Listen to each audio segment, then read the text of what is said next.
So this time we're going to review Bridgerton season 3, part 2, episode by episode, so that we're not all over the place like last time, even though the girls did enjoy it, because we're yappers. We love a good chit chat. We love a You good chat. know? Yeah. Okay, Even so off the recording. So that's why I was like, maybe, I don't know. Maybe maybe this we is should just break who our we notes are. down a bit. Yeah. It's just who we are. We have to accept who we are. Okay, so Right. episode 5, Colin comes in the house after the finger bang in the carriage and tells his family, "We're getting married, everyone.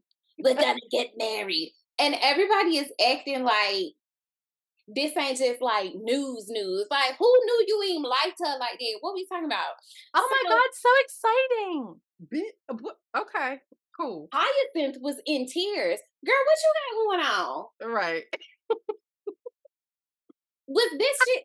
I had a question about that. Was this just a way to like tee up Hyacinth to be like the next girl?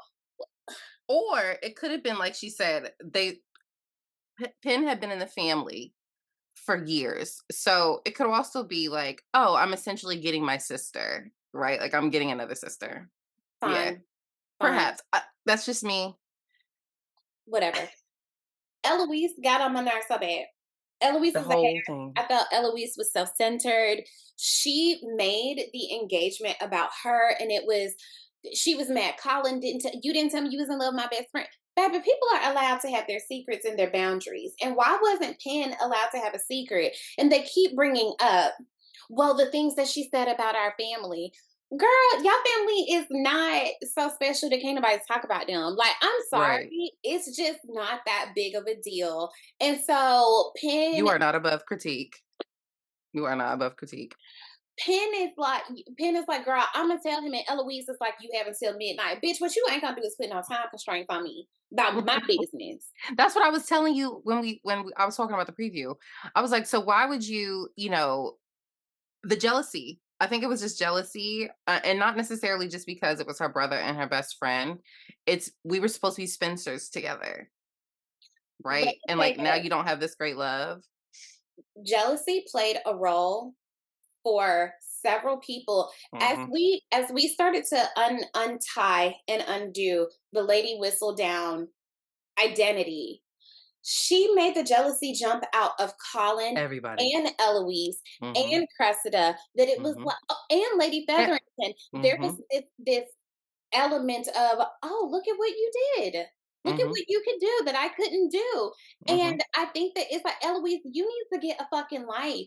You are so invested in what other people are doing in the least interesting way possible. Get a life and get some business about yourself. Because this cannot possibly be about you in this regard. Right. And of course, that trope that I've talked about that I find insufferable all the time, where a character has groundbreaking news and then a knock at the door prevents them from telling you, girl, if you don't go ahead and say this shit. I get it's a plot device, it's a way to Hmm. carry the story along, but that irks my soul. If I got something Anxiety. to tell you and somebody come knock at the door, I'll be right They're there. gonna have to wait. Let me see what the nigga did. And also, or like when they do that thing with the kiss, I gotta kiss my man first. You know what I mean? Like, I don't care if this phone ringing. I don't care if that door. I gotta kiss my man.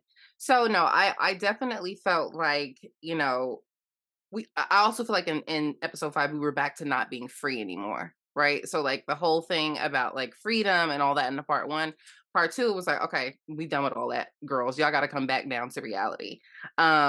So I do believe, and we'll get to that with our episodes because I agree with you. I think the jealousy ran rampant in part 2.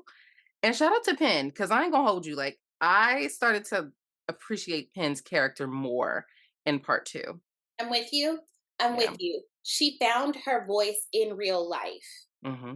Penn Yep. has Penn found her voice through Lady Whistledown, but now she had to be vocal in real life. I think that it was a real her character arc really started to like Mhm, form, and I can appreciate that. Kate mhm. Anthony are with Child. I don't care. They gonna move to India. We could just jump ahead with it. I don't care. Sure, whatever. Here's my question for you. Okay, so Queen Charlotte feels like Lady Whistledown is losing her touch. This is her time to say, I'm gonna offer some money, throw some money at the problem. If somebody can prove to me like who this is, I'm gonna give you $5,000. Okay? Mhm. Why the fuck is Queen Charlotte actually so invested in who? Because I started being like, why is such a big deal to her? And I'm glad Lady Danbury called her out on it in the last episode because it was like, baby, you seem to be really you this bored? Is And it then ain't what you nothing gonna to do? do? And then what you gonna do? Once you find out, then what? So I do think that it was more about her ego and Okay. her and like trying to decide who the fuck is this bitch, right? Like who is this girl who has me so on edge and scrambling to figure out what this is, critiquing my moves as the queen, bitch. I'm the queen. Like who are you to tell me what I'm doing wrong and what I'm doing right? So I do think that it was more about I need to know what's tea, right? Like who is this girl? And just based off of Queen Charlotte, like the series, learning who she is as an individual, it tracks for me. Like it's like, okay, bitch, I'm the baddest bitch here. Who are you? Right? Like I need to figure out who this is. You know what? Yeah. Okay, fair. Um, Cressida's face bothered me. The Cressida's whole face has time. been Cressida's face has been a problem for me since season one. But this, I don't know if it's because of the 1990s hair hype shit with all the ruffles and this her the It was whole the time. yeah, and the bang was like stiff and like fanned. And I think, like, we're trying to bring the 90s styles back, so I'm happy, but, like, the fan was upward in my day, so I don't really Courtney, know, like, what this was. It just was driving me nuts. And then Courtney, her gowns this part, it was a lot here. I don't know. They did such a good job in part 1 that I don't know what happened in part 2. Courtney, I feel like they intentionally made her look crazy to fuck with me to make me dislike her more. It's like her face is small, but also Yeah. severe. Her neck is so long. I was like, oh my God, I hate looking at her. It's giving ostrich. Mhm. Okay. Yeah. No, for real. Right. With the feathers, the gowns. Yes, I get it. I also just think though, we'll get to that in the later episodes. We'll Okay. get to that. Okay. But So, I do agree that she gave me something weird. It was something weird going on. so Yeah. Cressida is like, well, this is my opportunity to escape because that old man, he old but not old enough. Oh, talking about he He still wanted kids. Oh kids. God. If you don't sit your ass down But somewhere. then also taking away like, oh, you can't dress like this, you can't act like this, you're not gonna be a part of society, like this is not gonna happen. And I was thinking to myself, oh my God. Now when she decided to take on Lady Whistledown, I thought it was a bold move, but I was curious of how she was going to maintain it. And obviously we go through that throughout the season. But like I I I I don't think she thought that one through. No, and I'm gonna tell you why. When we're backed into a corner Hmm. with no option, what does she got to lose? Right. She has nothing to lose. Her father is some shit. Her mammy is some shit. She gonna have to be married off to this old man who gonna live just long enough to make her life miserable. Then she gonna have to have kids with him, and she can't even be as tacky as she want to. Don't take tacky away from a tacky bitch. Tacky bitches Right. deserve to be tacky. If they don't That's have it. nothing else in this world, let them have it. Let Let them have her it. be. Could you imagine if Nanny Fine couldn't wear a colorful fur? No. Mm-mm. Mm-mm. A tight skin dress? Absolutely not. But I do think that like her mom and the mothers were turning in part 2 as well. The mothers were doing their thing. I think the mom too was trying to help her, but also try and keep her status with her father. You know That's what I'm what it was. saying? 'Cause she was like, Yeah. "Girl, if I don't agree to this, I'm gonna I'm be gonna lose kicking my this queen shit. off with you too, and I ain't trying to go." It's very much, what we saw in this part of the season, the impact that patriarchy has on female relationships, even mother to daughter. So we get to Lady Featherington, who Mm-hmm. isn't happy about the engagement, and she wanted Penn to aim lower, go with a Yeah. safer bet. And what pisses me off about that is you want to limit her based on your limited Mm-hmm. expectations and life experience. And I see that so much with like white women that I know. Oh, I'm sure yeah. it happens in our community as well, but I see it so much with white women where it's like their first op is their mom, because their Right. mom was kind of Right. programmed that women are the enemy. And we Yeah. see that later in the season of like, no wonder Cressida was such a hateful, insufferable bitch Her mom. season one. And I kept forgetting, damn, Cressida was actually one of Penn's ops. I keep Yeah. forgetting about that. And we can Mhm. see that so much stems from the mother never being properly loved, which is why Mhm. Violet's girls are out here flourishing because Violet was a woman who was properly loved. Mhm. With Mhm. Mhm. the trickle And down. I do, but I think I've had this conversation with you before where I do feel like in our community in particular, a lot of times it becomes just be happy that you have a man, right? And so I think it's different levels to the shit, right? Where it's like, okay, he can take care of you, he could do all these things. Well, now you're a wife, right? Like this is what you do. On the other hand, it's like, girl, at least you got a man, like at least you have this. You know what I'm saying? So it's like I do believe the amount of patriarchy shines so bright for this to be a Shondaland production and for this to be like a queen led society, but it was reality, right? Where it was like, okay, no, no, like I'm your feminist girl, but at the same time, like this is the reality of life, right? Like I can write this show as much as I want to, but this is what it really boils down to. So speaking of Penn's mom, when Colin stood up to her, That's where I was going next. That's where I was going next. I literally just had a therapy session yesterday where I was coming to understand why being defended means so much to me. And I mm, could identify with Penn so much in that moment because if you have felt overlooked your whole mm, life and like your sisters have come at you crazy your whole life, your mama came at you. I can't remember the relationship with the dad, but I'm sure he was probably shit. Um, mm-hmm, and to have someone step in, you know what part got me? I mm. know you had this in your notes too. I said, I know this did something for court. I am speaking. I said, you better clear that bitch. What? I don't know. There was so many moments in part 2 where I was like, "Okay, Colin, baby, you growing on me a little bit. There were You got me moments. a little bit." There were moments, but I still didn't fully see the spark, but 100. I was just happy to see Penn have someone in her corner. So now all of a sudden, of course, Same. Lady Featherington is like, bitch, we about to throw the biggest engagement party. Your sisters can't come. She's a social climber. Um, Right. So forced. so forced. Can Can we we talk about go ahead? okay, I was gonna say, can we talk about, my gorgeous girl, my gorgeous Bridgerton and Francesca. her man? That man is so socially awkward. It made me so uncomfortable. Oh, I and wanted it to and it walk into the ocean. I was just like, first episode, I was just like, "Oh my god, he's so socially awkward." And, like, that's fine, right? Like, they're both socially awkward, but it was just, ugh. I I just have in my note, I have that he reminds me of Captain Ray Holt from Brooklyn Nine-Nine. Oh. Yeah, yeah, yeah. Oh, but Make he you could rest. tell you could tell he has yeah, like, you could tell he has that thing, but he's very socially awkward. Yeah. I'm happy that he eventually like fixed it. Like he fixed the Yeah. story. Like, and I was like, Yeah. okay, that was endearing. I absolutely loved Right. it. Um, I felt like the party was so awkward. Was the party supposed to be awkward? Girl, what is this party? Okay. Look, is this party supposed to feel this weird? What is the party? And then the charades?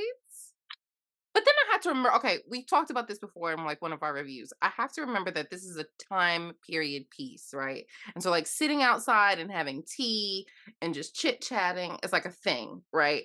So perhaps charades is something that you play at a game. I would have lost so fucking bad. Cause I was like, what we talking about? What are we Definitely, doing? it's of the time. And I'm going to tell you something. And as one of my closest friends and soulmates, you should know if I've never told you before, I'm not allowed to play taboo. If there's a game night, I'm not allowed to play taboo. I get too competitive. I get very ghetto. I Mm, get in people's faces because I'm a words bitch. right. It's the Why only didn't time you I get. know? It's the Why only time I didn't get you know? Why competitive. didn't you yeah, why didn't you do this? Why didn't you say this? Why didn't you do that I'm one not day? allowed. So I did like how Penn and what's her name were going back and forth. Eloise. Eloise. I did like that because it showed their friendship, right? Like it showed how they're both clever and they're both smart and they're whatever. But then Cressida was like, "Oh, so you don't think that I'm that type of bitch? Like I can't be as clever as you two. I can't do this thing, the same as you."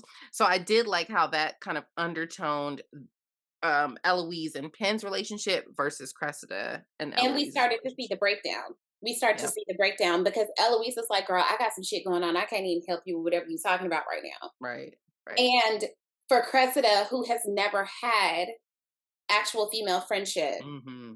you Or know, friendship, period. and we see Even with her later, mother. yeah, we see later in the season this self-fulfilling prophecy. I feel like, Mhm. um, so of course, Kate and Anthony announced that they're pregnant. Don't bite here. And Cressida takes this as her opportunity to announce that she's Lady Whistledown. And girl, let me tell you something. I love a good faint. Ooh, Penn, okay, like I said, Penn, this part was really setting the tone for me. Like, she looked gorgeous when she fainted, first of all. The whole part too, whatever. She looks great. But when she fainted, I said, "Yes, bitch. Turn the attention back to you." Because it's also like not my biggest op is out here trying to claim my shit. How dare you, bitch? How dare you? Yeah, I would have been fighting. I ain't gonna hold you. I love when a woman swoons. I have personally never fainted, knock on wood, but there's something so romantic about just being overcome and, oh, But let me tell you, when you faint in real life, it ain't like that. So obviously. Obviously. If you faint like that in real life, you ain't really fainting. you ain't fainting. So that's why I'm like, it's very climactic. It's very climatic in like, the show. And I just loved how she was just, someone get her air, someone give her room. Like Yeah. it was just great. It was great. It's like season Drama. 1 of when my sis dropped her like glove or whatever. It's just perfect. It's perfect. It's I love a verklempt bitch, yeah. those are the moments we came here for. Yeah, yeah. That's why That's I what am enjoying this period piece. So, yeah, that's what I signed up for. yeah. Somebody on Twitter was like, "I like to watch Bridgerton, assuming that it's not a period piece. These people are just all acting like that in the modern world." And I was like, "You're psychotic. That's kinda You're crazy. psychotic." But that's fun. Okay, so Guess we're episode 6ing it. episode 6. Yeah. Cressida is trying to convince everyone, including the queen, that she's Lady Whistledown, but no one is buying it because Cressida, you're kind of dumb. You're not clever. You're not clever enough. You're not smart enough. You don't You're not have it. cute. Your hair's Right, your uneven. hair You look uneven. You dusty. look dusty. Like, it's not you, baby. It couldn't possibly be. And what I really thought was crazy was that there was no one in the ton that they could even assume that could be Lady Whistledown. Because Penn is so overlooked. She is an Mhm, invisible person. Penn is basically like a maid, mhm, like servant staff. She's overlooked by mhm, everyone. And mhm. I didn't even think about that Lady Featherington until later in the season when she says that Lady Featherington pushed her out into society a year before she A was year before. early. And Mhm, she was set up for failure kind of like from the beginning. But mhm. I feel like I guess it was who else could it be? From your point, it was also kind of like, well, who else could it have Who else been? could it be? Yeah, but who else? Like, there's nobody in the ton who could be clever enough or smart enough and also, like, like, apparently they're not supposed to be writing or reading, right? Because, like, remember the sisters were like, maybe they'll be readers and everybody just found it so far-fetched that they read. Do you know what I mean? So and then, like, Penn had to keep saying that she was writing thank you letters and not, like, just free fun writing? So I think it's also of the time, where it's like, who else could it be? Like, who else could be this smart when we're all supposed to just be in society, enjoying parties, and finding a husband? And we're not even supposed to be doing this for fees, right? Like, we're not even supposed to be getting paid for this. Oh, bitch, we got to get there. We got to get there. So Eloise sees that Colin would actually be really hurt by the truth. Mhm, So then it's this back and forth of tell him, don't tell him, tell him, don't tell him. mhm. And I think for me, I didn't I didn't realize until this episode how harmful it would be to Penn for her op to take credit for what is actually a lot of fucking work. A lot of I work. wasn't thinking about how much work she put into Mhm. writing, scheming with Madame Delacroix, Mm, going to the printing press. She actually put a lot of work. So while yeah, she did do some damage, there was actually like a lot of work, and this is my a girl was an investigative journalist in her you. prime. Thank In you. her And prime. this is a part, this is not her full identity, but a huge part of her identity. Mm, So the theme of Penn versus Lady Whistledown, I feel like was really like not introduced, but fully like pulled apart. Of mhm, like, are these two separate entities? mhm, And I think that this is also again the jealousy starts to seep out mhm. when Colin realizes who she is. It's not just, well, you put yourself in danger because look at what time, look at how you had to run around. I thought something happened to you. It's not just that. You are jealous of Lady Whistledown, and you actually don't feel like, especially as a writer, that you can measure up. And you're also kind of a goofy bitch because you were reading Penn's writing all this The whole time time. The whole and you time. never clocked it because as writers, your voice comes through in In everything. everything. The highest compliment for me as a writer, I love, especially when I'm writing something um not like for an outlet or whatever, like I'm writing a blog post or something like that, like something more personal, and somebody is like, I heard your voice as I read this. Yeah. Who you are so what type of a goofy bitch are you calling that you didn't even clock when you've been reading her writing more than anybody, you didn't even clock it. In episode 1, his own brothers had to tell him to go tell her how he felt about her. So it goes back to me saying in the first part where it's like, I mean, that's my disconnect with them. And he says it later, right? He's like, I apologize for not seeing you before, right? Where it was like, okay, you got me right there. You got me with that one little thing. But it goes back to that for me where it's like, okay, but sh- I had that and as a note at the top. I had he tells his brothers that he always felt something for Penn, and they're like, "Did you, bitch? When?" when? And why you ain't say shit? He all the And why you telling time. me? Yeah. We ain't never, heard nothing. Let me tell you, Right. what hurt my heart a little bit. Lady Featherington is the ultimate pick me.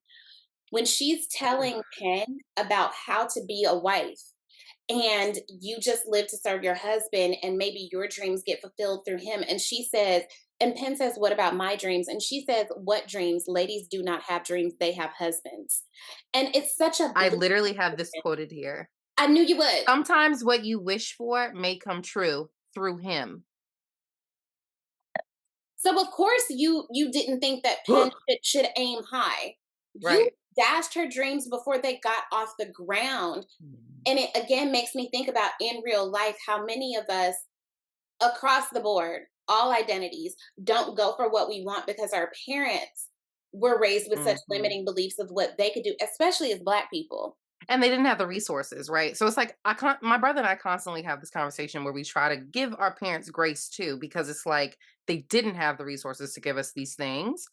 But at the same time, it's like that don't mean that you dash me down. I didn't ask to be here, right? Like I didn't ask to be put here and to Penn's point, thrown into society. I'm cool with just being in my little bedroom, staring across the street at my man, fawning over him and reading romances. Like I'm okay with. I want more, obviously, but I'm okay with that. I don't need to come out here and talk to y'all. I don't need to be in the living room eating snacks and having tea with you. Like I think that I couldn't tell whether these were mothering moments from her or if it was like if she was being honest, right? Where it's like, you don't have dreams, you have husbands, right? I couldn't It, tell if she was trying to be a mother here. well, that's my point.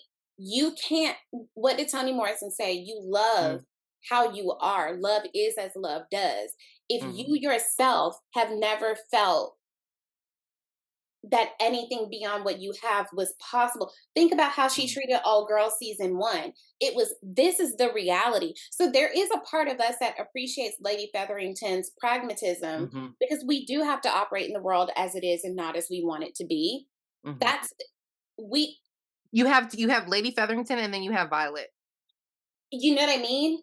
And She's then you get she and is Penn has to be that juxtaposed position, like, she has to be that, yeah, because how do you get it? she is she's literally doing the best she can with what she has. But we also have to look at, like, sometimes the way that a person loves is a version of cruelty. Like, I have seen that played out in a lot of stuff, or maybe it's always been there, but I'm only noticing it. Lovecraft Country, I think, was like the Mm, first thing that I watched where I was really sitting with how, and Toni Morrison talks about that, actually, now that I'm thinking about it too, where I think she says in The Bluest Eye, like, love is mm, never really a gift for the beloved. Because the mhm, person who loves you thinks that what they're doing is a form of love, but it's actually incredibly harmful. That's Lady mhm, Featherington. This is how she mm, wants to parent. This is how she, in her mind, I'm preparing you for the harshness of the world. And this is how I think we see, like, and the reality and the of the world, reality, this right. is how we see people raise boys, especially Mm, black boys. You have to be hard to go out into the world. So I'm going to make you hard. I'm going to da da da. And you're mhm, denying them their humanity. You're mhm, denying them the full spectrum of human emotion because you're trying to prepare them for a world outside of the home, not mhm, realizing that if you want to create secure, capable people, home has to be a secure base first. mhm, But mhm, why would Lady Featherington know that if she never had that? Because her husband was not a good dude. right, right, right. But I Um, do, so I put in question mark the mothering moment, but I did love, the boys' last moment in the club. I thought that was, like, so endearing. I don't know, they weren't even doing shit. They was just getting fucked up and, like, sharing stories and, like, taking shots. But it it was humanized something. John. It humanized John. Yeah, I was like, "Oh my god, they're so cute, they're so sweet." But the pride of the boxer too, even though his story was very small, their story, excuse me, even though their story was very small, the ball, hello, um, 1, but 2, I do think that it showed that there's more to them than just fucking and traveling and going different places. When the brother, I always forget his name, because and we'll get there because I don't even care about his story either. But when the brother kissed Colin on the head, I was just like, stop it. I really enjoy seeing platonic intimacy between men because I think that it's important for men to have that. 100. Yeah, I agreed. feel so incredibly fortunate to be a woman who is free to have, like, these very loving relationships with the women in my life. Like, that's Hmm. such a cornerstone of my life, and I think that if men were allowed to have that more, they wouldn't be so miserable, But especially to your towards point women. earlier, but to your point earlier, it's like the way that they're raised. Where do they outpour that love, right? Like, where does that affection go then? And it ain't to them, right? Like, they don't give it to themselves. So it's like, where is that supposed to go? And so I do feel very sorry for individuals who are unable to have that expressive relationship with Yeah, and across the board, women. like, we see that how many times a week do we see some random pick me be like, "See, this why I don't really have friendships with females," and it's like, "Baby, you lost me right there. That's why." Mm, Um, I made a note that there's still this relationship between sacrifice and freedom. Will giving up mm, his club just to live under the new rules of high society, and I appreciate Lady Danbury saying, "Listen, you have to start becoming more a part of society so that you're not always on the defensive. The only way to mm. win the game is to lead It's the the game. If you're mhm. always on the defensive, like defending your position, you're never going to be comfortable here." So she Right. encourages them to throw. And Lady Danbury continues to be my favorite character across all the seasons. That is my girl. I love her so much. She has such emotional intelligence, and compassion. Like, I love, and I feel like she's also living on her own terms. I 100. love that lady so much. But okay, so sacrifice and freedom, there's Will giving up the club, Mhm. where and that club gave him a sense of personal freedom. You have Penn giving up Whistledown to become a Bridgerton because at this point in the season, she's like, "Well, I have the man that I love, so I don't think that I need to just give this life up because I have what I wanted." And it's like, women have to remember your dreams don't stop being your dreams just because love happens on the way. And then you Mhm. also have Cressida wanting to claim to be Whistledown to assert her freedom from marriage. So there's a constant theme throughout this of the relationship between sacrifice and freedom, giving up something to get something else, but the thing that you get costs you something too. The freedom costs Mhm. everybody something. Mhm. And even Mhm. what you get, it may not look how you thought it was going to look. To finish 'Cause even our Cressida, when she, like when again, she didn't think this shit through because it actually made her situation worse yeah, than what she was going to be I mean, I don't think anything's worse than having an old nigga on top of you trying to give you babies, but I think it made her situation worse because now she's, like, going to be sent out to the countryside or wherever, like, she's not gonna be able to even be close to society, right? Before, when she would've married that old man, she would've at least been, like, still around, but not in society. But now, girl, you getting ready to go down to Wales. it- She didn't think it through. She out didn't think it through. yonder. But I did like how she arrived in that red. Where I think she arrived in the ball and she had that red dress on. She had that red gown Okay, on. even though the queen told her, "Don't you show your ass around Don't here you? no more until you can Right. prove who you are." I thought that it was a bold move of her to show up to the Mondrake's ball and the Mm. things. I thought that it was nice that her mom at least like tried to help her. And even the queen was still like, "This little teaser is good, but you better deliver something for realsies." Tomorrow. Um, I feel for Violet because Francesca is like, "Why won't you go talk to her for us?" And Violet is just like, "I'm still not sure. The queen gonna know." So that little rift between them was so hard for me because we know how Yeah. Violet feels about her relationships with her kids. Um, Hmm. Also, her black man, he cute. and Lady Danbury keep trying to introduce him to the other like widows or whatever. And he like, "Baby, I ain't looking at none of these girls." Thank You you, know but who I'm no, like. like, all right, and I'm a getter. So You know who chill. I'm We about.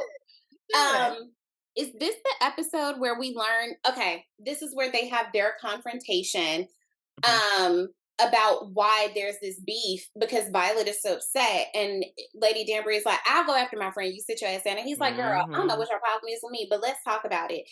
Mhm. And it's that she had an opportunity to escape the life before her, before she had married an old ass man, and Mhm. he snitched on her. And it's so interesting how we can hold on trauma, our Mm. perspective of something for so long, not knowing that it may not actually be what we thought it was. So I'm happy that later in the season that gets fully like Unpacked. dissected and unpacked. Mhm. Tilly and Benedict. Let me tell you what my notes are. Tilly and Benedict finally become interesting. Is Paul Tilly's good Judy? He's choosing on Benedict. Wait, what? Oh, literally what I have written. So here's the thing. I don't even have notes for them because Don't care. I'm just so bored with them. I don't know what it is. I mean, I do think that, like, I love a good exploring your sexuality moment by all means. And I think that Benedict, is just kind of floating through society, through adulthood, whatever it is, because he doesn't have a position in the house essentially, right? Yeah. Like, he's just a Bridgerton son. And so he's like, well, fuck it, like, I'm a chill, I'm rich, you know what I'm saying, like, I'm doing what I have to do. But I don't care about that story plot. I don't give a shit. So let's close out. Episode 6 is Eloise realizing since she's on the outs with Cressida, that means that because at first Eloise was like, "Girl, let her be Lady Whistledown. This is your escape." But now she's realizing since she's on the outs with Cressida, Cressida's gonna come after her At her. family. So it's Hmm. like, Penn, what we gonna do? What we gonna do? And Penn is like, you know what? I need to actually use my powers, Right. Lady Whistledown powers for For good. good. Gonna write something to fix everything, and then she get caught by Colin, who And is then a they little start bitch. Who's a little bitch? He is. But I do love a man who loves a good hand job. Just wanted to throw that out there. He, he loves a good finger pop, and I like that. But no, so I couldn't tell, and I think I wrote this in my notes that I have had a man as a partner who is jealous of me. And it's very difficult to deal with because of patriarchal and, white supremacy, all the things, right? Like it's a whole thing to deal with. But I think she handles that very gracefully because me, I would have been like, nigga, get your shit together. Do you want to write or not? Do you want me to edit your shit? Like, I could really be, I mean, I'm really that girl. So if you really want me to help you out, I can help you. And she's offered it to him several times. She's like, if you don't want to send it to an editor, right? And he's like, no, no, like, I'm good. Meanwhile, I'm the girl that you are hating on the low dough.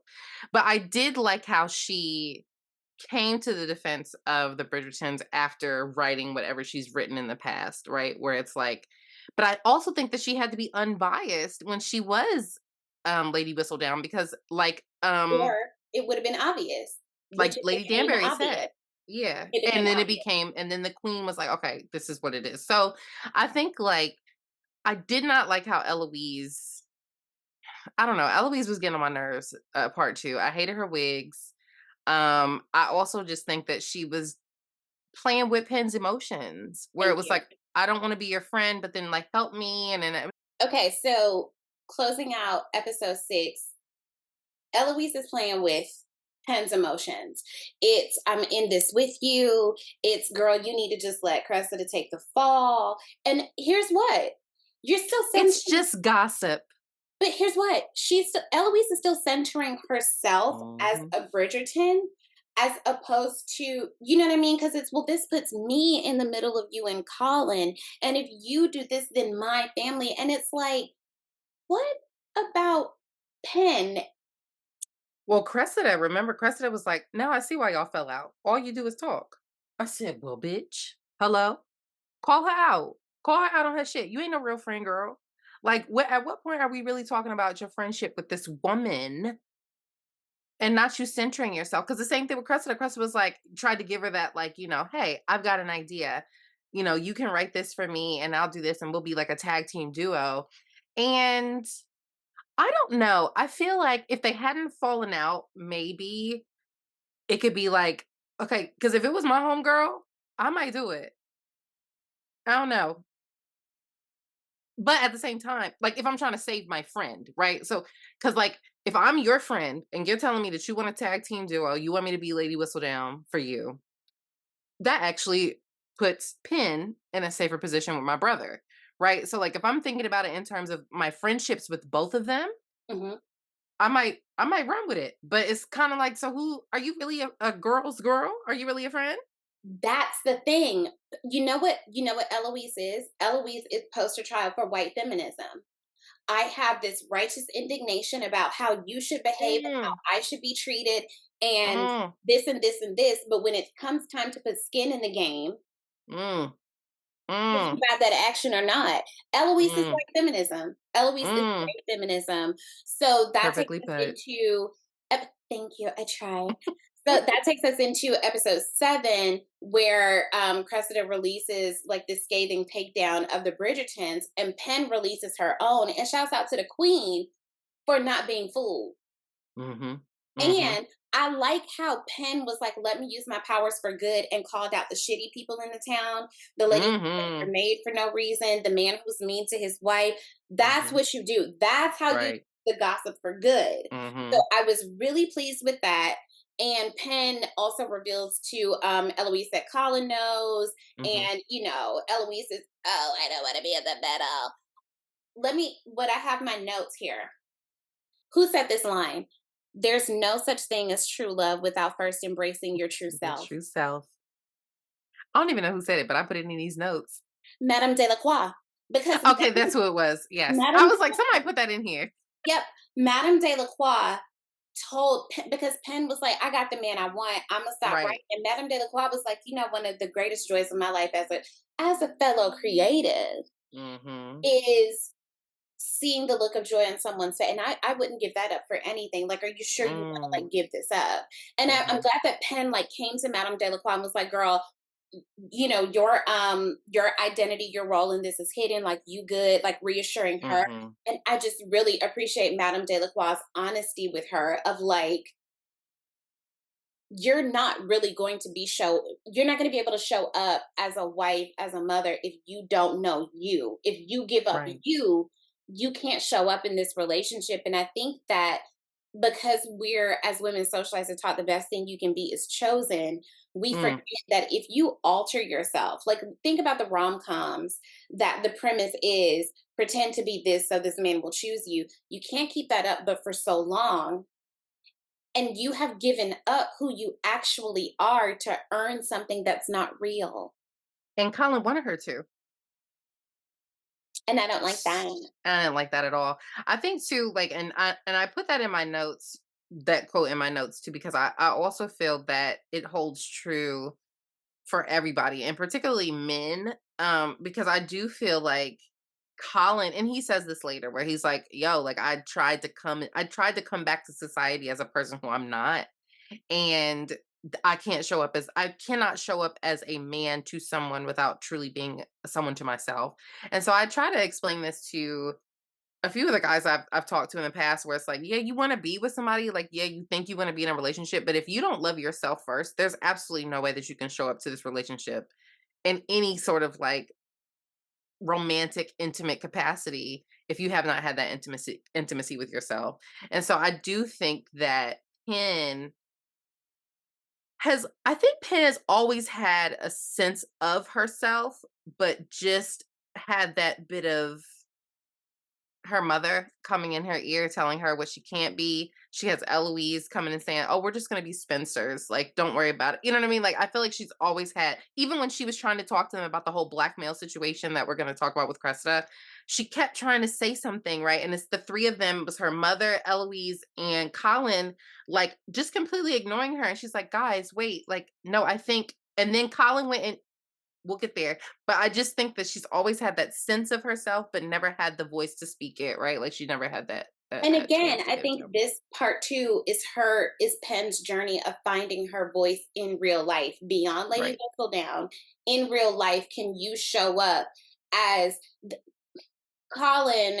You're telling us Colin has given you so much. He empowered you to step out from the shadows. Da, da, da. Baby, you did that yourself. Penn, you have always saved yourself. Mm-hmm. That's what this episode was for me. Mm-hmm. Mm-hmm. I love when Penn was like, "Baby, I got money. What she Oh, I need? can pay it. What she want? I can pay She that." said you made that much maybe even more. So don't worry about And it. then some. So what now? And again, this goes to show something that I struggle to accept as a feminist, Mm, as a Black feminist. There is no escaping the utility of money in a capitalist society. You can't do shit mhm, without money, and you can do so much mm-mm, more with it. right. So I'm Colin yeah. goes to this is where we saw how naive Colin was. Colin goes to Cressida because Cressida has put together who Lady Whistledown is. And Cressida goes and reveals to Lady Featherington, "Oh, it's your daughter, and if y'all don't pay me, wooty wooty woo."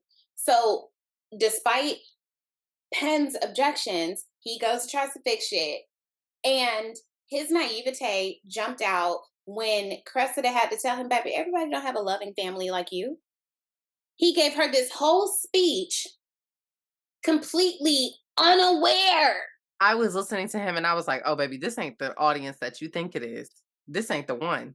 Read the And you room, could see it, ho.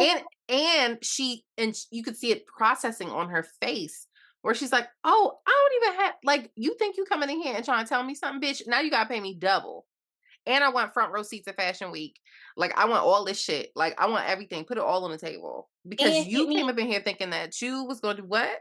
look, and I want the latest Girl. edition of Harry Potter already bound for my daughters on their trip. Well, I go on my train. You and for him Bruh. to come back like, "Well, I made it worse." Bitch, we knew that. Right. And then he was going, "Oh, well, I'll just ask my brother for the money." You're You're not still, fixing this. You're making everything worse. and here's what, still not being a man. Hello? Go ask my brother. Okay, little bitch. You ain't even got that kind of bread on your own. But I put like my first note was things are picking up. Like things are actually starting to pick up in this season. The last two episodes for me were actually like, okay, they were rushed. and I'll talk about that at the end, but they were rushed, but it did feel like everything's starting to get the story is starting to pick up. To have them also be quarreling, right, while trying to be married, where it's like, oh, well, we're gonna figure out what this marriage is gonna be. Colin and Penn, right? Again, Penn is Help, much better help than me. me. Help me with the part that confused the shit out of me. Okay, she's leaving Madame Delacroix. He coming down the street. This confrontation that they have, and then they like kind of make Kiss out, and but then they go home and they still don't sleep together. What is happening? what's going on? What's going on? They want it to be so. I think it's this wanting them to be so passionate. It's not clicking for me. Like even when they're in the rooms looking at each other sometimes and they try to like have this like pent up. I'm not seeing that. I Not don't buying see it. it. I'm Not not buying it. buying it. Oh, I oh, even felt oh. like the sex scenes were kind of like, Thank you. That's what I was gonna get at. We yeah, completely skipped over the sex scene. My notes because about it the sex wasn't. I mean, My notes about the sex scene are this. I appreciate the consent. I appreciate that this mm, was an opportunity to make consent look sexy. Where, let me look at my notes. I like that she said, "Tell me what to do." mm, And he said, "I'll do everything." And she said, "No, tell me. Like, tell me mm, what you like so that I can do that for you." And mm, I appreciated that dialogue because in sex, even if it's not your first time with a person, it can be clunky. And if we mm. normalize those kinds of conversations, sex could be more enjoyable if there was that kind of exchange. I'm not going to say that I particularly loved this scene, but I did appreciate an attempt at making consent hot. And now I will say it was gorgeous though, very beautiful. Like I think like her Pin Excuse me. the stunning girl. Like she is a stunning girl. Pam has Um nice boobs. Titties. Okay. I was like, okay, listen. I'm glad I got my little surgery because now I'm feeling like I could compete. But she was stunning. Like, you know, the whole silk, everything was there. But I think that this also shows how they communicate with each other. So even though he didn't know that she was Lady Whistledown, I do think that as we see them progressing as a couple, their communication just gets a bit better for me. I don't know. They seem because they're friends, right? Like they were friends first. So I feel like it becomes easier for them to like share those kinds of intimate moments. So from the bedroom and like them talking about like how to have sex down to like, you know, the whole blackmail situation with Cressida and then talking about, you know, and sometimes conversations aren't comfortable with your partner, right? So like even the conversation about what's our marriage going to be, like they just seem to have a bit more openness to just kind of say whatever to each other, but I think it comes from them being friends first. That's Okay. just something that I noticed while I was watching the Okay. episodes. Yeah. There was some growth. There was some, but what There was, was some growth between but them. there was the passion was It missing. wasn't there. It wasn't smoldering. I wasn't looking for it. Um there's more between Benedict and Tilly, Tilly, honestly. And that's the excuse point, me. right? But Excuse like, me. I'm sorry. There's more between Violet and Marcus. ooh, girl. I like it. You I know what can't I wait. love? You know what I love that I think is so cute? How Violet gets so flustered. She Oh looks my god.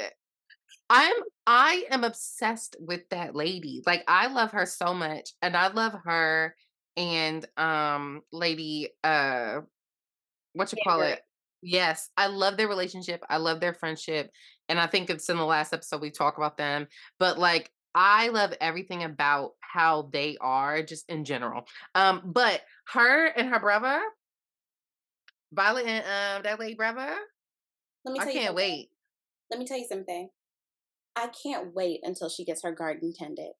So Lady Danbury and Marcus having that Mhm. conversation where he says, "I've always been in awe of you and I've always admired you so much."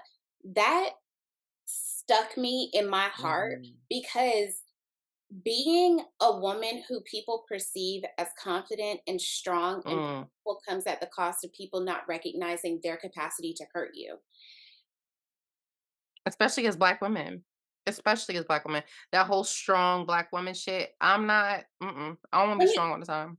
conversation I literally just had with my partner before I talked to you. I said, I need for you to recognize that, yes, in a lot of ways, I am strong because I have had to be, because everybody has always thought that I was. So people were not as soft or sensitive to my needs as I needed for them to be. So the areas where I'm vulnerable, I need you to show up for me the same way you give other Mhm. people who you Mm. perceive to not be so strong. I need Mhm. that too. Yep. You Absolutely. think you have to see that two things can be true at once. I need softness too. Mhm. And I don't know why that's I don't know why people I don't know. Another conversation for another day. But I don't understand why people don't put that together or why like just because I'm your older sister that I'm not a human being first.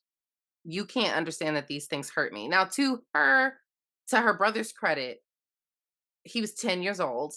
So I don't think he could understand, you know what I'm saying, like what that did to his sister, right? And this is what I want to say. It's the trauma she had to endure, the pain that she had to endure Following, after that made it so much bigger in her bubbled. mind and in her memory than what it was. Then the reality is he was 10 and he was also a victim of how your father behaved. So Mhm. let's zoom out and let's look at this holistically. That is the benefit of time, of maturing, and of having a real conversation and getting to a place where you can say, whatever happiness I experience, I want you to be a part of it. I was I so love that. happy. I I was love so that. happy about that part. Yeah. Um, the way the queen finally put shit together and said, I'm pulling up. Okay, wait. So, okay, is this the episode where the wedding happened? Yep. Happens First, at the okay. end of episode 7. Yep. Okay.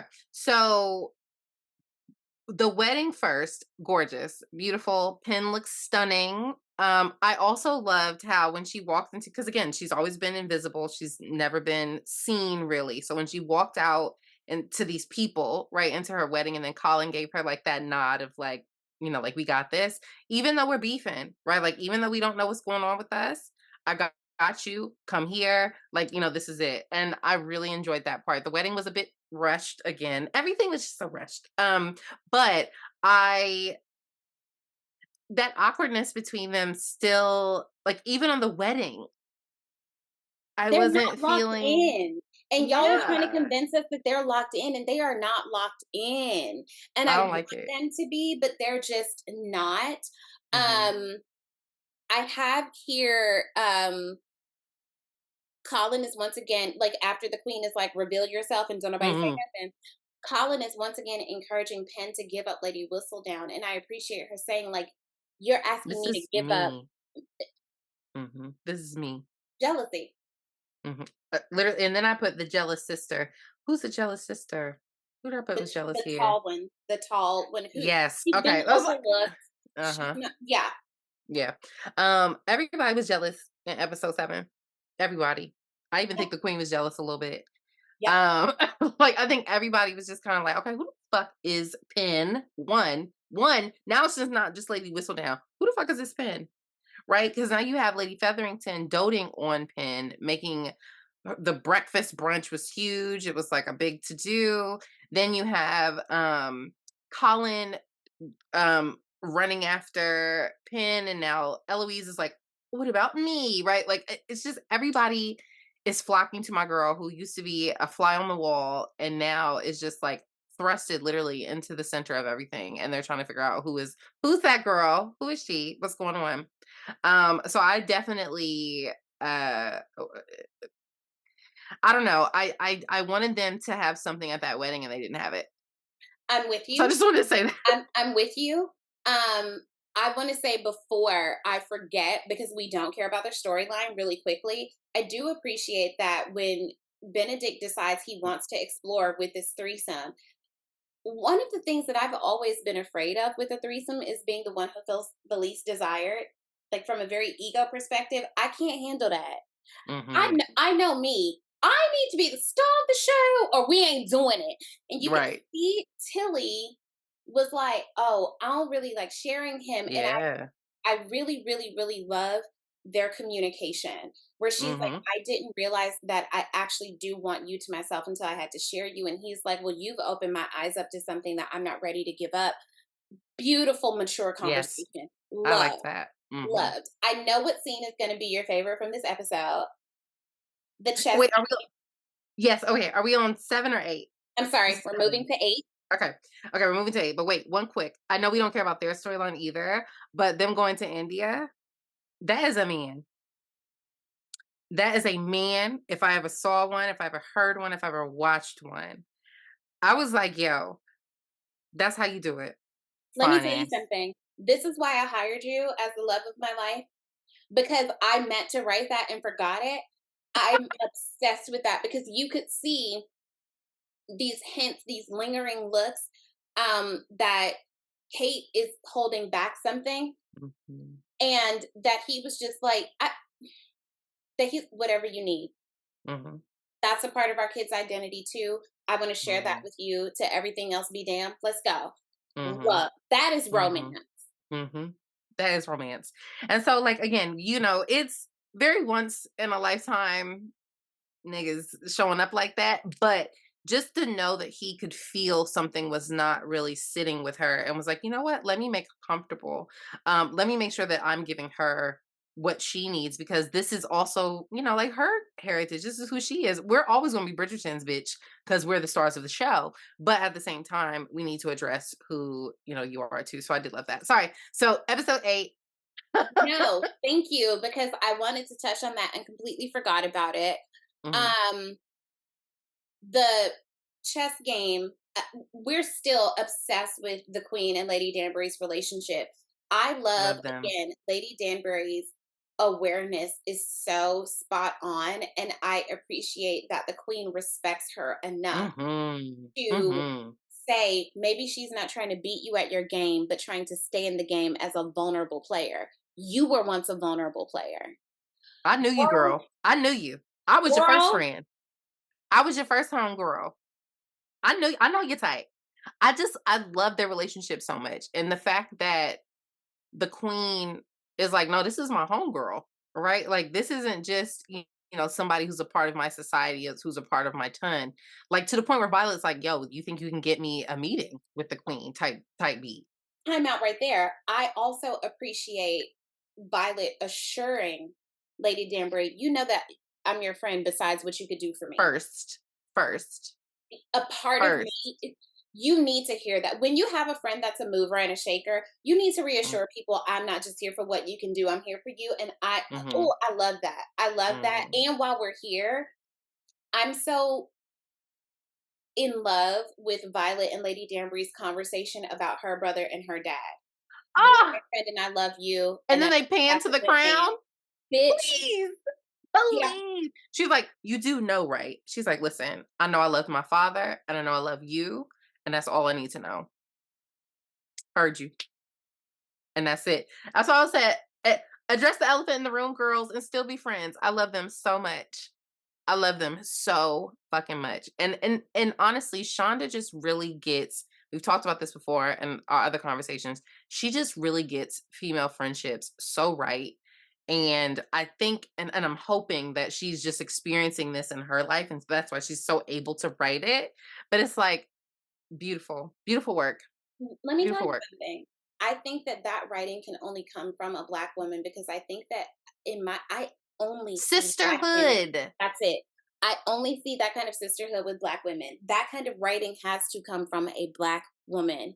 Hmm. I don't see any other identity of women protect, show up, love, empathize.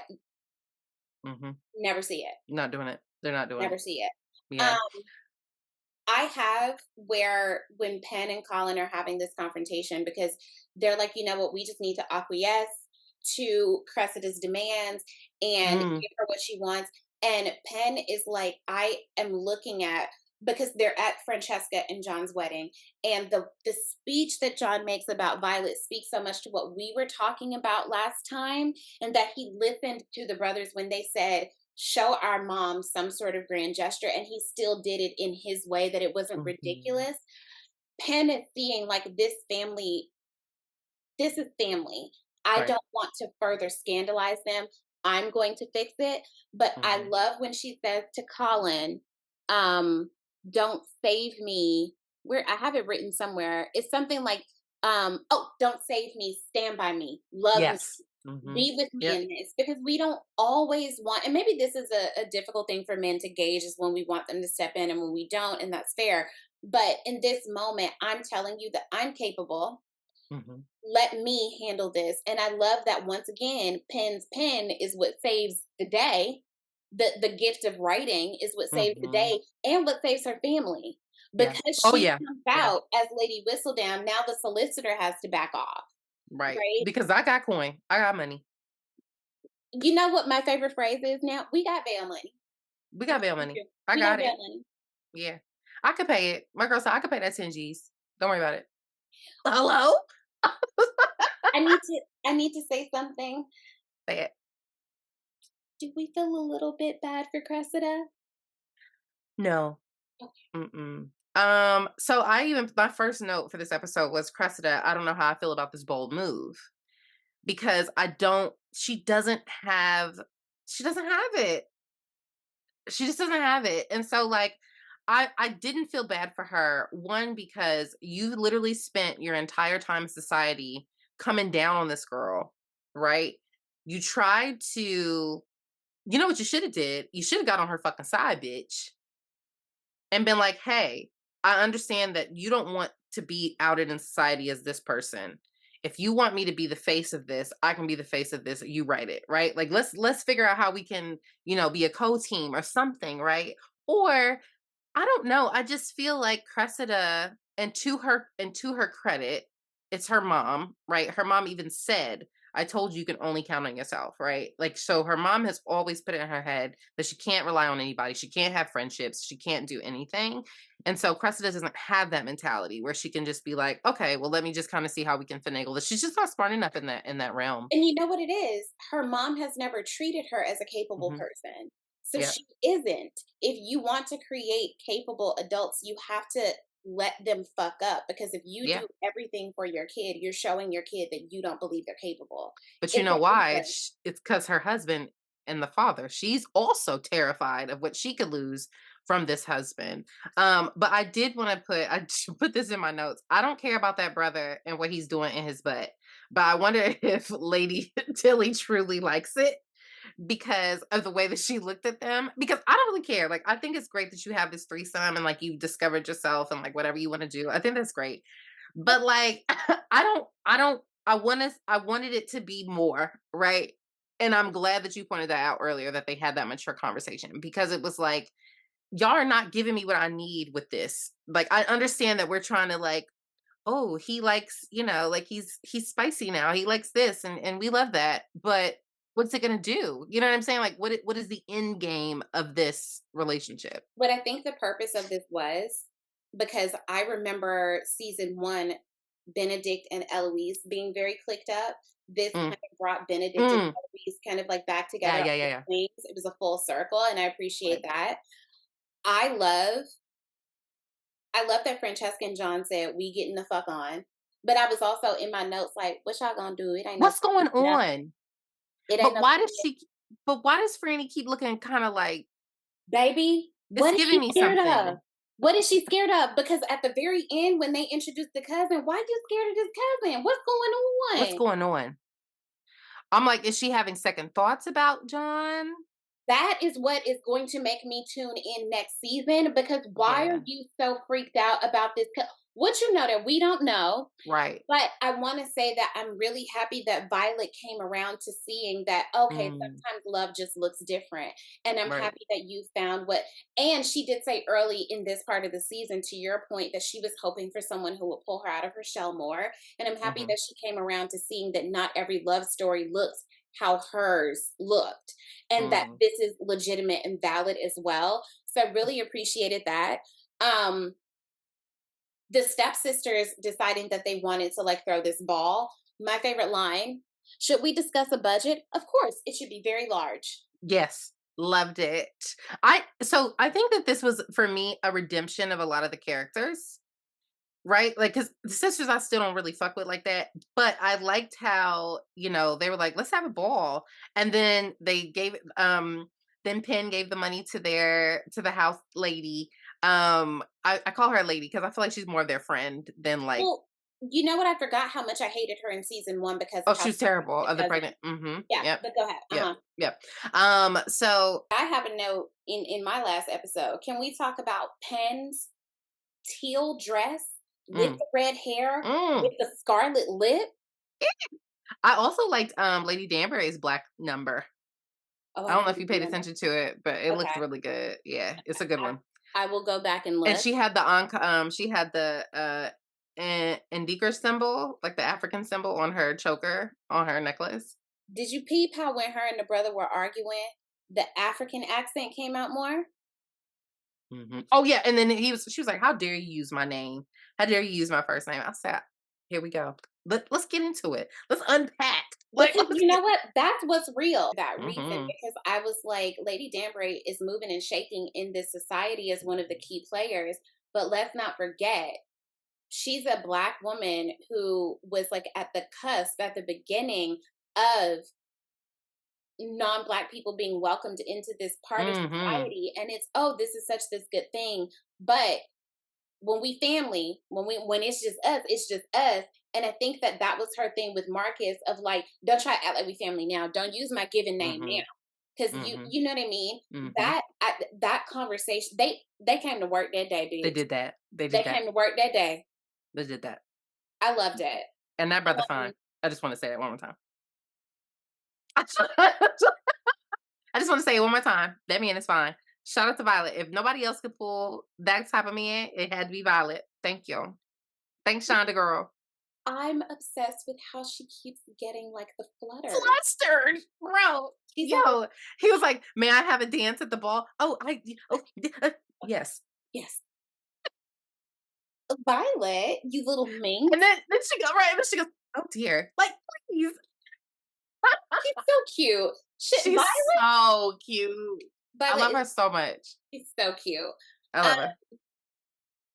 so Penn sends out this letter. Kind of want to know, you know what this letter gave me? Do you know that maybe twice a month, I want to know what the letter that Jim wrote Pam in the teapot said? Oh, yeah, yeah, yeah, yeah, yeah, yeah, yeah, yeah, yeah. What That's did the fair. note say? What did the And note and the way say? that Violet called Colin, I I ain't never really heard her talk to her kids like that. Well, hold up, back up. She did have, you remember her and Anthony had like quite a heated exchange because there was Mm, some beef with her and Anthony. So mhm. fair, but she might as well have called him by his full government. Colin Jonquez, Right. Bridgerton, get your ass. Like it was. What's your Yeah. name? What's the? It gave Hey, your that. wife. You know what it was? Your wife wrote me, not Right. Penelope. Your wife. Your Who? wife. Yeah. What did Your it wife wrote say? me. And he said, "Oh, I think we need to sit down." What did it say, Courtney? But and then Violet though, but then there's Violet, who's just like, this is his wife. I mean, we had our conversation, we chatted. Cause even at the ball where, first of all, the queen, mm, she eats every fucking time. Girl, girl, Loved her gown. And then she was like, no, no, I'm talking to her, right? Pointed her out. Loved that. But even when she did that, Violet was kind of like, well, shit. Like now my shit is out in the open, right? Like now we get to the bullshit. but Um, here's what. This ain't the first time. This family has been embroiled in scandals several times before. It's kind of that's an why it's called ongoing theme. Bridgerton. Yeah. It's an ongoing theme because the shit with I'm trying to remember season 1 what the scandal was with the, Colin like the cousin, right? there was that, Mhm. and I feel like there was something that was kind of being said about the duke and that daughter. They keep Mhm. having these, instances of being They're the popular fam. because they're the popular girls, the Mhm. unfriendly black hotties, even though they're friendly, Mhm. like whatever. Yeah. I I feel like the loyalty though is you are a Mm. Bridgerton, we gonna ride for Period. you. Yeah. Period. Um, But why did that brother-in-law sneeze like that? he sneezes when he's nervous. But that shit was so Comic relief. Comic relief. I said, "Now why Comic you relief. sneeze like that?" A goofy bitch. And then he gonna say, "Sorry, bitch." My bad. My bad. But Y'all no, keep going. and I loved and I don't know how I feel actually. I don't know how I feel about how the queen kind of accepted Penn Let me say so this. quickly. because that wouldn't have happened. But let me say this: Mm. one of the more recent revelations that I've had in my life as a Christian from the South, and the way we're taught to view gossip Right. versus empirical evidence and studies of the function of gossip, particularly for women of the quote unquote lower class. Mhm. I'm upset. Somebody came to fucking work that day in the writer's room because gossip the whole time has been said as this like sin throughout the series. Mhm. It's Mhm. gossip, but all of y'all do it because y'all ain't got shit else to do. And y'all But love it. besides that, and y'all love it, but besides that, gossip is information and it's a way Mhm. to form bonds. And there Mhm. have been actual studies about how across time, particularly for marginalized people, particularly for women of the lower class, they made gossip a bad thing because if you're a washerwoman in medieval England, if all of y'all link up and y'all start talking and Mhm. you start forming community, that community can, because there's more of y'all than there are in Overrun. monarchy. Mhm. You Mhm. so it's been this vilified thing. And I'm so glad that when Penn stood up, she talked about the actual function of gossip. It is Mm. information that people don't want other people to know so that they can maintain power. And it is a Mhm. way to form bonds. Mhm. That what they showed up to work. They did. They did it. I really just, again, Penn stepped up into a whole different character for me in part 2. Because even in part 1, I was like, "Do I like Penn? I don't even know what's going on in here." But it's because, again, I didn't really have, we didn't really have her. Like, she was in the shadows. She was overlooked. She was that person. But when that character development really took her up a notch for me. And then you finally got to see Colin being like, "Oh, you are like Lady Bridget, or excuse me, Lady Whistledown, and you are the same person." And I'm glad that he finally went back and read his letters from her and was like, "You know what? No, like this is her. This is my wife. I love my wife. I love this person." And again, he another moment where I was like, "Okay, I'll let you have this one. I'll let you do this one little thing for me." Yeah. But I definitely feel like her character development was chef's kiss, icing on the cake. That was the only, I don't wanna say interesting thing to me this season, but that was, like, the only real thing that I was watching for, to be honest with you. Yeah. I will Yeah. say I feel like they landed the plane, but they landed it quickly. Quickly, so quick, and then in the last scene, they got babies, heirs. I Well, said the last part ending felt a bit rushed, but it was the only part where I felt the fullness of what they were trying to convey with Colin and Ben. I'm going to tell you a couple things. Number one, the two daughters were hoping to have these boys. Right, They end up having girls, and Penn has the boy. right. We have to tie everything with a bow. We Yeah, have to tie have everything with a to. bow. Right, It's that's what this is.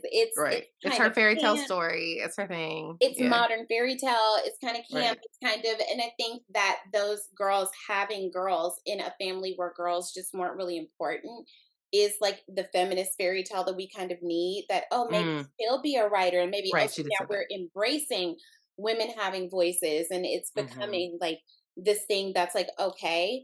Um, Again, I'm okay with it. Not my favorite season.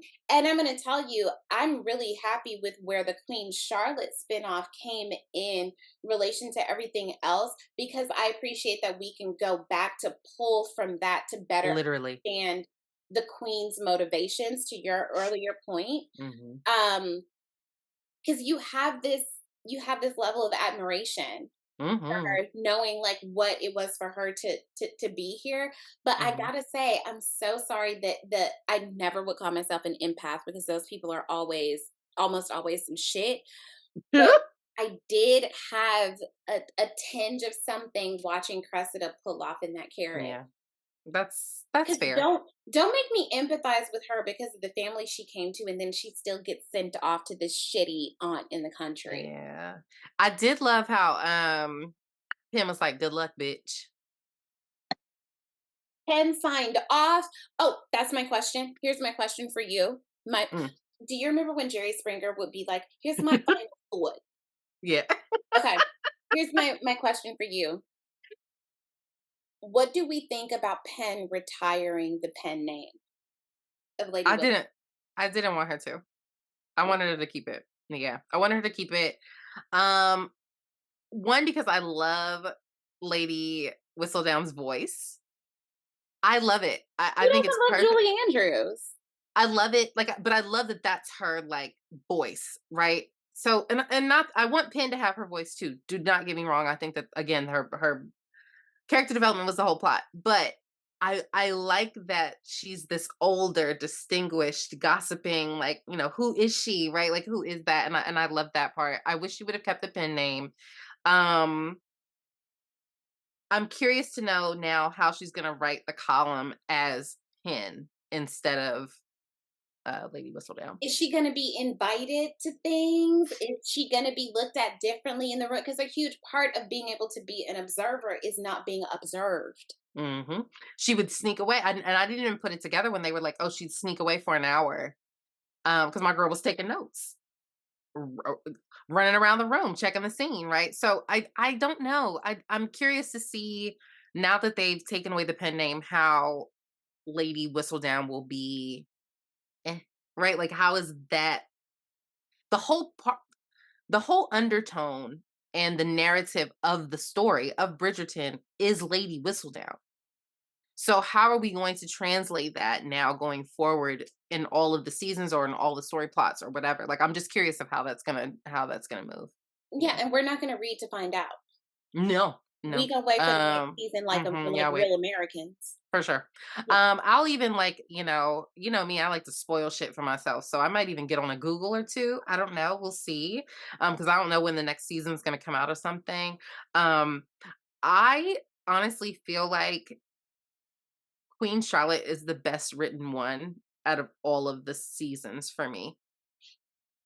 I loved you know what? When we talk about and I feel like this is a very masculine thing to do, when you talk about that you love something having to rate it, I hate when men do that. And I know you experience that all the time in anime. Oh, I loved it. Well, what's your top? Fuck off. So, but The comparison, I do it's not it like to I compare don't like things it. because Yeah. I enjoy what I enjoy based on where I am in life at that time. Mm, If you ask mm. me my favorite rapper is Young Dro and Beyonce. Young Dro is not a chart topping whatever. I love him because number one, I think he's incredibly personable. I think that he's an Mhm, incredible lyricist, and his lyrics speak to me as mhm, a black girl from Southwest Atlanta. That's a black mhm. man from the west side of Atlanta. He says something to me that other people can't hear. It's a holistic Right, appreciation right, for him. So where right, I was in life the first time I heard him and where I am in life now, that's still my favorite rapper. Where I right. was the first time I watched season 1 of Bridgerton, it was like we were still in the panorama. Mhm. I watched it with my mom and was made uncomfortable because I know it was so much boning in it. It was this like new like thing. And you know that for I don't know if you know this, before a long time I didn't watch romantic things because you know that I didn't believe that was something that was gonna happen for me for a long time. So I kind of avoided Mm, rom-coms as a whole because it just felt too fantastical. I could watch Game of yeah, Thrones before I could watch Notting Hill. This is like yeah. people who look like that ain't having no hard time getting laid. So it was something about where I was Mhm, holistically when season and being home with family after not being with family because of mhm, lockdown and stuff like that. mhm. And it was we were all talking about because we were all Yep, talking about TV and content so much more because of the we lockdown. were So at I think home. that that's Mhm, why for me season 1 reigned supreme. But mhm, if I could, all things being held constant, compare season 1 to Queen Charlotte, it's really hard for me to pick one over the other. Because that's Queen fair. Charlotte was maybe again for us is that exploration of sisterhood that's Yeah. making it so Yeah, I think that's exactly what it is, and I think, like, especially with a Shonda piece, a Shonda project, having a black male or black female lead, that isn't just centering, because, we could talk about her other, 2 shows, and their leads, and they're powerful and they're great and whatever, but there's something about Queen Charlotte for me that was just like this young black woman coming into this space and taking power in that, and then not having to rely on the king who was her man, right? Like she still was just her. And then you have the sisterhood piece of it. And then you see Lady Danbury going through her thing, right? I just felt like it was just, I don't know. It was It was women one of the saving best ones for me. themselves. It was women say because nobody's gonna come to save you. You Yeah. got to figure it out for yourself. Yep. Yeah. So I really feel like, this season was not, like you said, not must see TV. Let me ask this versus season 2. Season 3 versus season 2. So remember, I didn't watch season two. I caught the Cliff Notes. Okay, Um, now I need you to you go want me to watch go back? season 2 Okay, because now I cool. need you to compare. Now I need Okay, to know how you feel. No pressure, but if you don't do it, I might pass out. okay, all right. I'll go back. I was thinking about it too, because like now I wanted to see that real kind of passion angst that Kate and Anthony Girl, have. Yeah, because they kept trying it with Penn and Colin, and I was like, okay, I can tell that you're trying to repeat this because of the cliff notes I saw. Like I watched like YouTube videos to get season two and essentially. I think it's gonna be a journey for you to see. I think you're gonna see Violet a little bit differently because her relationship with Anthony was a little bit more Rocky. difficult, and I need Mm, you to see that side of her struggling okay. in a relationship with one of her kids. So at some Okay. point, I do need you to revisit Okay. or No, visit. I got you. I got you. Okay. I'll do Well, it because I love it. I love a rom com. I watch fucking Hallmark films, so I'm don't, into. Courtney, don't I upset can't wait me. until next month. It's Christmas in July. I'm so excited. So I love that kind of stuff. So I'm excited to watch it now. You and my mama I and need to pick y'all me up. support of that right wing conservative propaganda. Sorry, I like it. Fuck off. I'm gonna hold They your hand tie when I everything. say this. They tie everything with a bow. I'm gonna And hold your hand when I say this. Fuck off. the girls get the girls get what they want. They get to keep their career. They get to find their man. I'm sorry, it's good. And honestly, it's the same formula, and it works on me every single time, girl. You know how Every what time. I feel that way about action movies? Yeah, It's people seeking revenge, and in real life, we rarely get revenge. So it's the satisfaction it's the of satisfaction. yeah, It's the it's satisfaction of it. satisfying. You're never gonna find this fine ass man in the middle of nowhere who's a lumberjack, who's gonna fall in love with you and is rich. Like you're just not gonna find that. And it's just so satisfactory to know that like it exists I'm so in sorry, fairy but every tales. time I look at Notting Hill, I'm supposed to believe that a young Hugh Grant in a small town was having a hard time You're recovering from lying. a heartbreak. Girl, Go try somebody else. lie to somebody else, hoe. Play in somebody else's face. Right. Not mine. That's funny. But yeah, that's how I felt about season three. Meh. Okay, we Yeah, did it. Until we did next it. time. Shout out to Finn Titties. Oh wait, let me redo it. There you go. There it is. Shouts out to reconstructive surgery. Woo! Hello. We love to see it. We love to see it. We love it. All right, tell the people where they can find you, Courtney. None of my friends watch anime on all platforms. So that is the acronym for none of my friends watch. Anime all spelled out. Twitter. I'm barely on Instagram. Twitter is my main form of social media. I stream on TikTok and Twitch. I am taking a break until July, so I don't know when you're gonna watch this, but I am taking a little breaky break. I play games, I watch anime, I talk a little shit here and there. So I'm just a variety streamer. Come check me out. Oh my god, I love variety streamer. I need to add variety, like variety There you content go. creator. That would Variety be so content creator.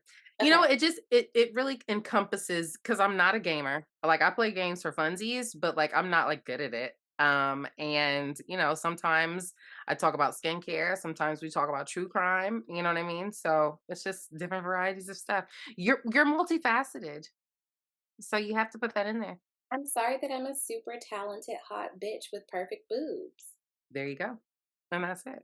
and And a correct fat ass. opinion and a fat ass and a tiny waist. Like, what am I supposed Yeah. to do? Oh my god. Ugh. Eek. But yeah, follow me there. I'm around. Thank you for having me again.